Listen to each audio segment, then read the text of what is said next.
తండ్రి యొక్క చెల్లి, తండ్రి యొక్క అక్క. ఇప్పుడు మీ మేనత్త వచ్చింది, 2 బూతులు తిట్టు. మనమే నేర్పుతాం, బూతులు తిట్టని నేర్పుతాం మనమే. అరే ఈ సుట్ట పీకను. మనం ఒక రోజు ఒక ఇంటికి పోయినప్పుడు వాళ్ళ తాత సిగరెట్ తాగుతాడు. ఇప్పుడు ఎంత ఉన్నాడు 5 సంవత్సరాలు. వాడిని చూసి వాడు కూడా అంటాడు, నాకు సిగరెట్ ఇవ్వ, నాకు 5 సంవత్సరాలు. వాడికి ఏం తెలుసు? తెలియదేమీ. కానీ వాడు తాగుతాడు కాబట్టి వీడు కూడా ఏం చేస్తాడు అన్నాడు, యేసుక్రీస్తు తిరిగి రాబోతున్నాడంట. అయ్యా మనుబోతుల సంగమా, మనుబోతులు కూడా ఉన్నటువంటి దేవుని బిడ్డలారా జాగ్రత్తమేనండి.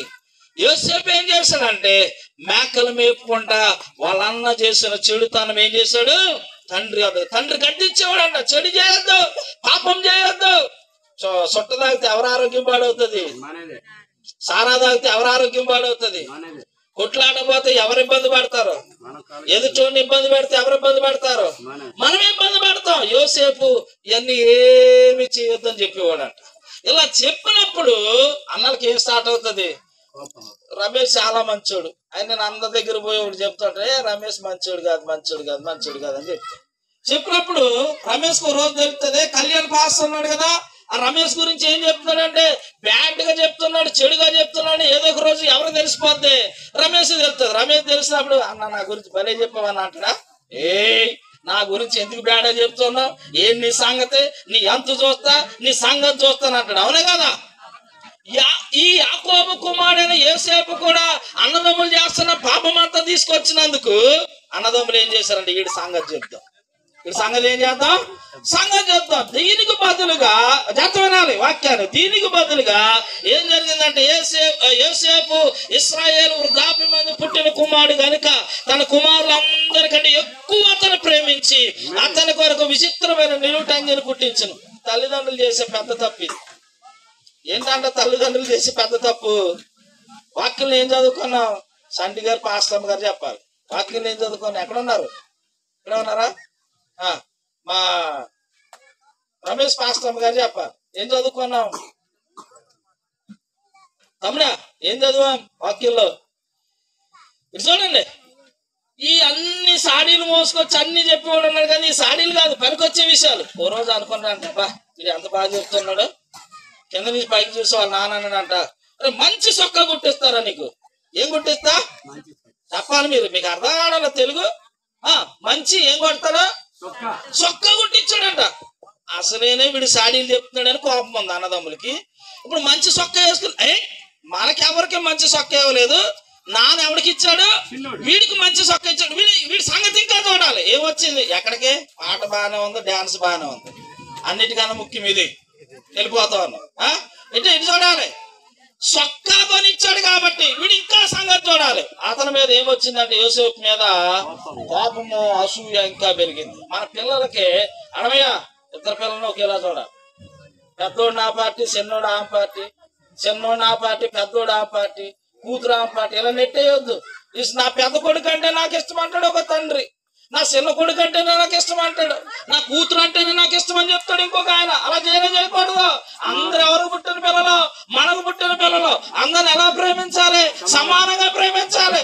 పెరిగిన తర్వాత పెద్దమ్మాయి అంటది, మమ్మీ డాడీ ఎప్పుడు అన్నయ్యని ఇష్టపడ్డాడు, మమ్మల్ని ఇష్టపడు. కొంతమంది మగవాళ్ళని ఇష్టపడతారు, ఆడవాళ్ళని ఇష్టపడతారు. అది అవునంటే ఇక్కడి నుంచి ఆన్సర్ వస్తుంది. చూడండి, అదిగో చూడండి. దేవుని యొక్క వాక్యం అని చెప్పడం లేదు. ఈయన చేసిన పెద్ద మిస్టేక్ ఏంటంటే యాకోబు ఎవరిని ప్రేమించాడంట? యోసేపు చిన్నతనంలో వాళ్ళ అమ్మ చచ్చిపోయింది కాబట్టి ప్రేమనంతా అందించాడు. కానీ చూసిన అన్నదమ్ములు తప్పుగా అర్థం చేసుకున్నారు. ఏం పెంచుకున్నారంట? అసూయ పడిరంట. ఏం పడరంట? అడమే ఏం పడరు? అసూయ అంటే కోపం. నందు వైట్ షర్ట్ వేసాడు, నందు ఎందుకు వైట్ షర్ట్ వేయాలి? నేనేం గీత షర్ట్ వేసాను, నందు సొక్క బాగుంది, చిచ్చి ఇలాగ వేసుకోకూడదు అసలు, ఇలాగ ఎందుకున్నాడు వీడు? అది అసూయ అన్నమాట. ఏం మొదలైందంటే అన్నదమ్ముల మధ్యలో అసూయ. ప్రార్థనకు వస్తున్నా మనకుందా అసూయ?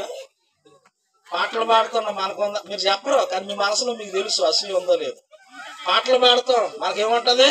అసూయ ఉంటది. వాక్యాలు చెప్తున్నాం, అసూయ ఉంటది. ప్రార్థనకు వస్తున్నా అసూయ ఉంటది. వాక్యం ఏం చెప్తుందంటే అసూయ వద్దు, కలహం వద్దు, ద్వేషం వద్దు. ఏం చెప్తున్నాడు యేసు ప్రభు? నిన్ను వలె నీ పొరుగు వాళ్ళను కూడా ఏం చేయాలి? ప్రేమించుము. దేవుని స్తోత్రం, హల్లెలూయా. నిన్ను వలె నీ పొరుగు వాళ్ళని ఏం చేయాలి? ప్రేమించాలి. తలంపులు తపనయు అన్నీ అన్నీయు ఎరిగి ఉన్నావు, తలంపులు తపనయు అన్నీయు ఎరిగి ఉన్నావు. నడచినను పడుకున్నాను, నడచినను పడుకున్నాను, నీవు ఎరిగి ఉన్నావు, నీవే ఎరిగి ఉన్నావు. ధన్యవాదం యేసు రాజా, ధన్యవాదం యేసు రాజా, ధన్యవాదం యేసు రాజా, ధన్యవాదం యేసు రాజా. తలంపులు తపనయు అన్నీయు ఎరిగి ఉన్నావు, తలంపులు తపనలు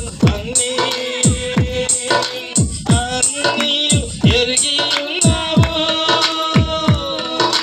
నడచినను పడుకున్నాను, నడచినను పడుకున్నాను, నీవే ఎరిగి ఉన్నావు, నీవే ఎరిగి ఉన్నావు. ధన్యవాదం యేసు రాజా, ధన్యవాదం యేసు రాజా.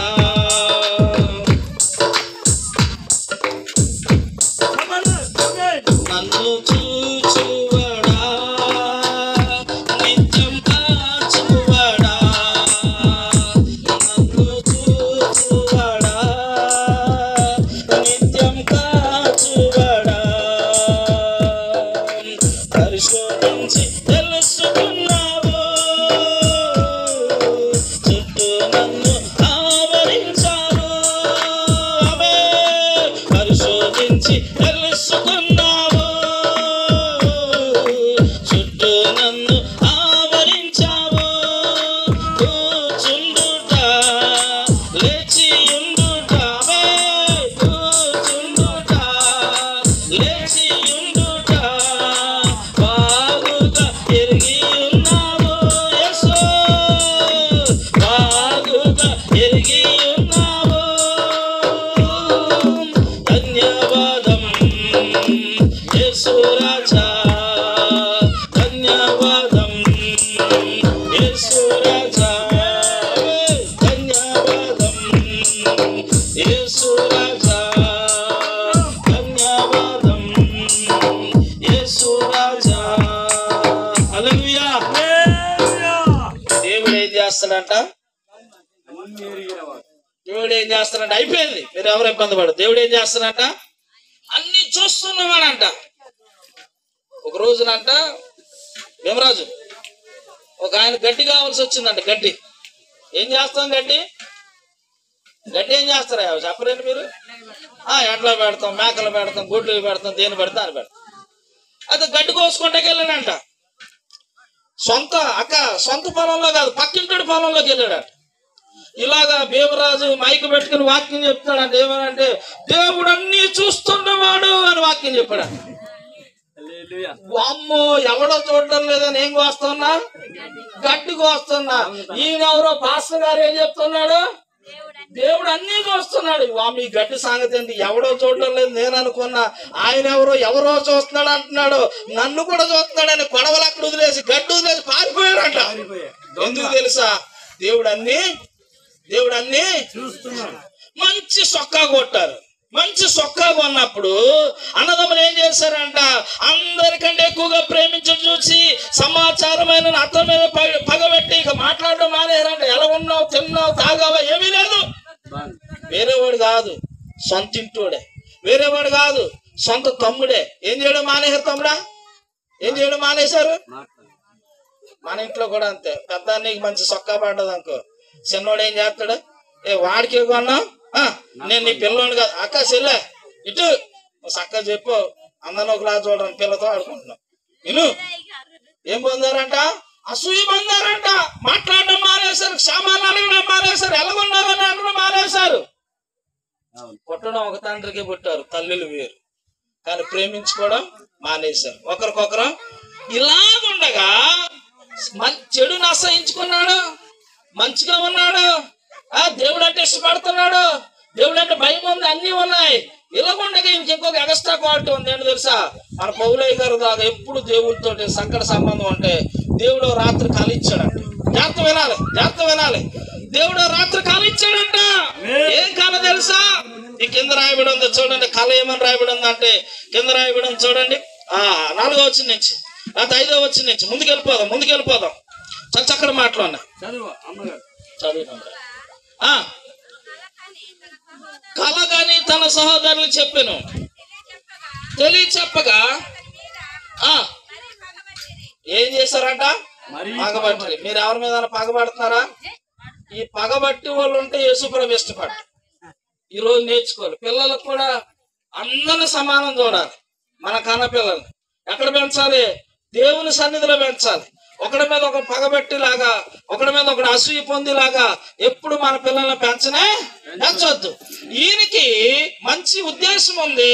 పాపానంతా తండ్రికి చెప్తున్నాడు, తండ్రికి గద్దిస్తున్నాడు, తండ్రి చేత ప్రేమించబడ్డాడు. మూడోది ఏంటి తెలుసా?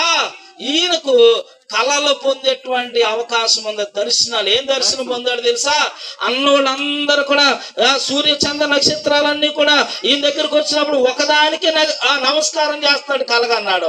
ఈయన పనులు తెలుసు కదా, వరి కోసినప్పుడు పనులు ఉంటాయి కదా, వినాలి. వ్యవసాయం మాటలోనే మాట్లాడుతున్నాం. పనులు ఉన్నప్పుడు ఒక పనులు నిలబడితే చుట్టూరు వేరే పనులు నిలబడ్డాయి. ఇది కళ. ఇది పోయి ఎవరు చెప్పాడు? అన్నదమ్ములు చెప్పాడు, డాడీ చెప్పాడు. చిన్నపిల్లడు నువ్వు, మేమేమి నీ చుట్టూ వచ్చి నమస్కారం పెడతావా? ఏమనుకున్నావు అసలు? మా గురించి అన్ని డాడీ చెప్పావు, అక్కడితో ఊరుకున్నావు. మళ్ళీ నీకే సొక్కాలు, కొత్త సొక్కాలు కొన్నాడు, అక్కడితో ఊరుకున్నావు. మళ్ళీ మేము వచ్చి నీకు నమస్కారం. నీ అంత చూస్తాం, నీ సంగతి చూస్తాం. ఎలాగైనా వీడి సంగతి చూడాలనుకున్నారు. చాలా దూరం. ఈయన వెళ్ళలేదు గొర్రెలు మేకలు మేపడానికి. ఓ రోజు చాలా దూరం వెళ్ళిపోయారు. అన్నయ్య వాళ్ళు డాడీ పిలిచాడు. రే అన్నయ్య వాళ్ళు గొర్రెలు మేకలు మేపుతాకి వెళ్ళాడు కదా, వాళ్ళు కొంచెం తింటాకనే ఏమైనా అసలు ఎలాగున్నారు? అడవిలో ఉన్నారు, బతుకున్నారు. ఏదైనా సింహం అన్న పులి అన్న అన్న అర్థమవుతుందా నీకు? చెప్పు. అసలు గోల్డ్ చైన్ ఇక్కడ దాకేసావు అన్న. బంగారమేనా? ప్యూర్ బంగారమేనా? జాగ్రత్త, అడుగులో వెళ్తూ ఉంటావు. దేవుని స్తోత్రం. గొర్రెల మేకలు అక్కడ మేపుతున్నారు. ఎలాగున్నారు? పులి పడ్డదా, సింహం పడ్డదా, ఏమైందో కొద్దిగా చూసిరా. ఈయన చూసి రావడానికి అన్నదమ్ములు ఎంత ప్రేమ ఉన్నాడు చూడు.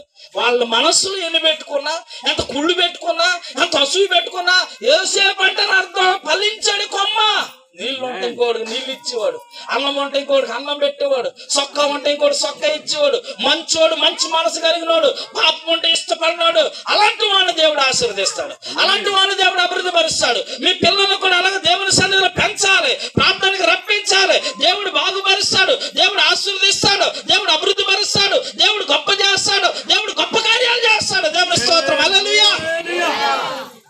పాపం ఈయన నీళ్ళ క్యారం తినటానికి కొన్ని అన్ని తీసుకుని అన్నయ్య వాళ్ళ దగ్గరికి వెళ్తారంట. అల్లంత దూరంలో చూసారు. మనుబోతులు కూడా లోపలికి ఎక్కక ముందే బయట చూసారు. చూసి అరే కళలుగానే కూడా వస్తున్నాడు. అసలు కళలుగానే కూడా వీళ్ళ తమ్ముడా? ముందు వీళ్ళ తమ్ముడు అయ్యాకే కదా కలగన్నాడు. మన తమ్ముడు వస్తున్నాడు అని చెప్పుకుంటా లేదు. ఏమని చెప్పుకుంటారంట? రే కళలుగానే వస్తాడు. ఈ రోజు ఈ సంగతి అయిపోయింది. ఎందుకంటే నాన్న కూడా దగ్గర లేడు. ఎవరి చేతులు దొరికాడు? మన చేతులు దొరికాడు. చిన్న తాడు కోసం, చిన్న బంగారం కోసం అన్నయ్యకి ఎక్కువ ఇచ్చిందని తమ్ముడు చంపేసిన అన్నలు ఉన్నారు లేదా?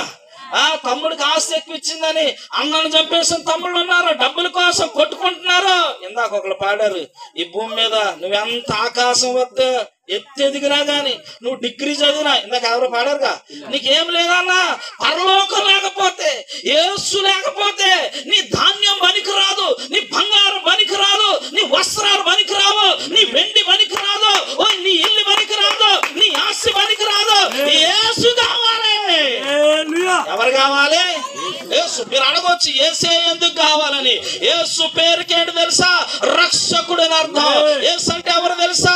ఆయన పరలోకం నుంచి నీ కోసం వచ్చి మరలా నిన్ను భూమి మీద నుంచి ఎక్కడ తీసుకుపోతున్నాడు అంటే ఆయన పరలోక రాజ్యాన్ని తీసుకుపోతున్నాడు. నమ్మి బాప్తిసం పొందిన వారు రక్షింపబడును, నమ్మని వారికి శిక్ష విధింపబడును. నరహంతకులు గాని, తాగుబోతులు గాని, దొంగలు అబద్ధికులు గాని వ్యభిచారులు గాని దేవుని రాజ్యానికి వెళ్ళరా. వాక్యం ఏం చెప్తుంది తెలుసా? భూమి మీద ఉంటే 60 సంవత్సరాలు, అధిక బలం ఉంటే 70 సంవత్సరాలు, ఇంకా బలం ఉంటే 80 సంవత్సరాలు. ఆ తర్వాత నువ్వు ఎక్కడికి వెళ్తావు? మీరు భలే చేస్తారు. ఒక రోజు నేను కుస్ససాగర్ అడమే పాస్టర్ దగ్గరికి వెళ్ళినప్పుడు, బతుకున్నప్పుడు యాపిల్ పండు అయినా పెట్టిందో లేదో నాకు తెలియదు, కానీ చచ్చిపోయినప్పుడు ఎంత నోట్లు కట్టేసేసింది లోపల. చచ్చిపోయాక వేసింది ఆ లోపల సమాధిలో. నా గుడి పగిలిపోయింది. అన్ని 500 నోట్లే. అసలు ఎందుకు వేసిందో నాకు అర్థం కాలే. బతుకున్నప్పుడు అదే అన్ని డబ్బులు పెడతా పాప తిని నా కూతురు పెట్టిందని సంతోషంగా ఉండేవాడు. చచ్చిపోయిన తర్వాత గొయ్యి తీసాక 500 నోట్లు కట్ట అందులో వేసింది. మీరు ఎవరు అలా చేయకండి. పిచ్చి పిచ్చి పనులు అయ్యి. పిచ్చి పనులా మంచి పనులా ఏనా? నువ్వు చెప్పాలి వాక్యం. 500 నోట్లు బతుకుంటే నువ్వు తింటావు, మీ 5 అంటాడు అందులో సచ్చినోడు. చచ్చిపోయినోడు గోతులు వేసేసింది 500 నోట్లు కట్ట. నేను గుండు బాదుకున్న ఊరు నాయన ఎంత సేవ చేద్దామో, రమేష్కి ఏం కావాలి ఏది కొందుమో, దుప్పట్లు కొందుమో, బియ్యం పంచుదమో, నందుతో చేస్తాం, పెద్ద పెళ్ళి వెళ్దామో, పాముల పాడు వెళ్దామో, ఇంకేమన్నా మన ఊర్లు కొత్త కుమ్మరిగూడెం వెళ్దామో, బట్ట పంచుదమో, దుప్పట పంచుదమో, బియ్యం పంచుదమో, ఇవన్నీ నేను ఆలోచన చేస్తున్నా. పుడుక్కుమనేసేసింది కట్ట భీమరాజు. ఏమవుతుంది? సెద పెట్టేస్తే, తుప్పు పెట్టేస్తే. బతుకున్నప్పుడు ఒక యాపిల్ పండు పెట్టినా బాగానే ఉంది. చాలా మంది చేసే పనులు ఎలాగుంటాయి. కాబట్టి యేసు చెప్తున్నాడు, ఆయన తిరిగి రాబోతున్నాడు. యేసు చెప్తున్నాడు, నువ్వు చనిపోయిన తర్వాత ఇక్కడే ఉండగానే నీకేం కావాలి? పరలోక రాజ్యం కావాలి. కావాలంటే యేసు నేను పాపిని, యేసు నా జీవితం మార్చుకుంటా. యేసు అంటాడు, నేనే మార్గమును సత్యమును జీవమును, నా ద్వారా తప్ప ఎవడు పరలోక రాజ్యానికి పోనే రాడు. చాలా మంది అనుకుంటారు, ఇక్కడ గంతులేస్తే చాలు, ఇక్కడ తాగితే చాలు, ఇక్కడ ఊగితే చాలు, ఇక్కడ అన్ని చేస్తే చాలు, ఇక్కడ ఎంజాయ్ చేయాలి. ఏం ఎంజాయ్ చేస్తాం? ఉన్న ఒక్కటి సరిపోదు, ఇంకో 2వ దాన్ని చేసుకోవాలి. ఇటు కూడా ఉండదు, అటు కూడా ఉండదు. ఇక్కడ అన్నం పెట్టలేడు, అక్కడ అన్నం పెట్టలేడు. వాళ్ళిద్దరు కూలి పనికి వెళ్ళి వాళ్ళిద్దరు కష్టపడి వీడిని పెంచాలి. ఎందుకంటే ఇద్దరం చేసుకున్నాడు కదా. అలా ఉంటాయి సిచ్యువేషన్లు. కాబట్టి వాక్యం ఏం చెప్తుందంటే, అగ్ని ఆరదు వాని పురుగు చావదు. నువ్వు అనుకుంటున్నావు ఇక్కడ బాగానే ఉంది, ఈ ఎండకే తట్టుకోలేకపోతాం, సాయంత్రం అయితే చల్లబడిపోతాం అనుకున్నామేమో. నరకంలో చల్లబడతలేమి లేవు, నీళ్లు పోసేవాడు ఎవరు లేడు. కాబట్టి మనం బ్రతుకుండగానే యేసు ఎవరో ఎరిగి బాప్తిసాలు ఎత్తుంటాడు రమేష్ పాస చక్కగా. యేసు దగ్గరకు వచ్చి యేసును దేవుడా నమ్ముకుంటే చాలు, నీకు రక్షణ దొరుకుతుంది, పరలోకం దొరుకుతుంది, సంఘంలో చేర్చబడతావు, వాక్యం బోధించబడుతుంది, నీ ఆత్మకేమో కావాలో నీకు దొరుకుతుంది. మురుకు అంటుకుంటే సబ్బుతో ఏం చేస్తావు? కడిగేసుకుంటావు. మరి పాపం అనేది అంటుకుంటుంది, చూపుల్లో అంటుకుంటుంది, తలంపుల్లో అంటుకుంటుంది, తాగుళ్ళు అంటుకుంటుంది, వ్యభిచారంలో అంటుకుంటుంది. కాబట్టి ఏం చేయాలంటే వాక్యం చేత కడుక్కోవాలి. యోసేపు మన కథలో ఉన్న ఈ పిల్లోడు మేక పిల్లలు కాస్తున్నటువంటి అన్నదమ్ములకి వెళ్ళిన వాడు ఎలాంటి వాడు అంటే చూడండి, 37వ అధ్యాయము 18వ వచనం చదవాలి. తెలుగు చదవాలి, లేకపోతే ఇక్కడ కూర్చుంటారు మీరు. చదవాలి తొందరగా. అన్న చైను, ఏం పేరు? చైన్ పేరు లక్ష్మి. చదువు, బైబిల్ అంత తీసి పెట్టావు, చదువు, నాకు సాయం చేయి, మన ఇద్దరం కలిసి ముందుకు పోదాం. చదవండి. అతడు దగ్గర దూరంగా ఉన్నాడు. ఏం జాతకి వెళ్తున్నాడు? పెద్ద ఏం జాతకి వెళ్తాడు? అమ్మవారికి ముంత తీసుకెళ్తాడు. ముంత అంటే అర్థమవుతుందా? అతడు దగ్గర రాక మునుపు. నేను అడిగిదాన్ని చెప్పని చదవన్నప్పుడు చదవలేదు, చెప్పేటప్పుడు చదువుతున్నా. ఆ ముంత తీసుకెళ్తాడు. ముంత అంటే అర్థమైందా? బువ్వ పట్టుకెళ్తా ఉన్నాడు. మీ భాషలో ఏమంటారు? బువ్వ, దోడ. తీసుకెళ్ళడాన్ని ఏమంటారు? వస్తున్నా. దోడ వస్తున్నా. ఎవరికి? అన్నదమ్ములకి తీసుకెళ్తామన్నాడు. వాడు దగ్గర రాకముందు రానివాడు సంగతి చెప్తే ఈ రోజు విడైపోయాడు మా చేతిలో. అంతేనా? అన్నదమ్ములకు ఒక ఇంట్లో పుట్టిన అలాగే అనుకుంటారా? ఏం లేదు చెప్పాలి. మీరు అందరూ అలా విచారం కూర్చోవద్దు. ఎంత చక్కగా చెప్తున్నా నేను. ఏం లేదు, ప్రేమ లేదు. యేసుప్రభు అంటాడు, మీరు ఒకరినొకరిని ఏం చేసుకోవాలంట? ప్రేమించండి. ఒకరినొకరు మర్యాదగా చూడండి. అద్దం ముందు నిలబడినప్పుడు నేను ఎంత అందంగా ఉన్నాను, ఎంత చక్కగా ఉన్నాను, ఎంత తెల్లగా ఉన్నాను అనుకుంటారు. ప్రతి ఒక్కళ్ళు అనుకుంటారు లేదా? నువ్వు ఎలాగైతే అనుకుంటావో నీ పక్కనోడి గురించి కూడా అలాగే అనుకోమని మా వాక్యం చెప్తుంది. అదే మారు మనసు, అదే యేసుప్రభుండడం, అదే యేసుప్రభు దీవించడం. యోసేపు అలాంటోడే. మనదమ్ముడు బాగుండాలని ఏం పట్టుకెళ్తున్నాడు? క్యారేజీ పెట్టుకెళ్తున్నాడు. దూరంగా ఉండగానే 18లో చదవాలి, ఇంకా చాలా ఉంది. అతను చూచి అతని చంపుటకు దురాలోచన చేర్చిరి. ఇదిగో కలలు కన్నువాడు వచ్చుచున్నాడని. ఎవరు వస్తున్నారంట? కలలు కన్నువాడు తమ్ముడు అంటలేదు, తమ్ముడు వస్తున్నాడని చెప్తలేదు. ఎంత దుర్మార్గం చూడండి. ఒక తండ్రికి పుట్టి ఒక ఇంట్లోనే పుట్టి ఏమన్నారు? ఈ కళలుగానే సంగతి అయిపోయింది. వీని చూచి సంపుదమని అక్కడనున్న